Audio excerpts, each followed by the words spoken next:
பிதா சுதன் பரிசுத்த ஆவியின் பெயராலே ஆமேன். இன்றைய நற்செய்தி வாசகம். தந்தை மகன் மேல் அன்பு கூர்ந்து அனைத்தையும் அவர் கையில் ஒப்படைத்துள்ளார்.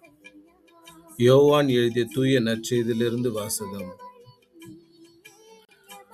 அக்காலத்தில் திருமுழுக்கு யோவான் தன் சீடர்களிடம் கூறியது: மேலிருந்து வருபவர் அனைவரையும் விட மேலானவர். மண்ணுலகிலிருந்து உண்டானவர், மண்ணுலகை சேர்ந்தவர். மண்ணுலகு சார்ந்தவை பற்றியே அவர் பேசுகிறார். இவ்வுலகிலிருந்து வருபவர் அனைவருக்கும் மேலானவர். தாம் கண்டதையும் கேட்டதையும் பற்றியே அவர் சான்று பகர்கிறார்.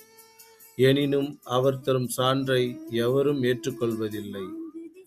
அவர் தரும் சான்றை ஏற்றுக்கொள்பவர் கடவுள் உண்மையானவர் என்பதை உறுதிப்படுத்துகிறார். கடவுளால் அனுப்ப பெற்றவர் கடவுளின் வார்த்தைகளை பேசுகிறார். கடவுள் அவருக்கு தம் ஆவிக்குரிய கொடைகளை அளவின்றி கொடுக்கிறார். தந்தை மகன் மேல் அன்பு கூர்ந்து அனைத்தையும் அவர் கையில் ஒப்படைத்துள்ளார். மகனிடம் நம்பிக்கை கொள்வோர் நிறைவாழ்வை பெறுவர். நம்பிக்கை கொள்ளாதோர் வாழ்வை காண மாட்டார். மாறாக கடவுளின் சினம் அவர்கள் மேல் வந்து சேரும். இது ஆண்டவரின் நல்வாக்கு. கிறிஸ்துவே உமக்கு புகழ்.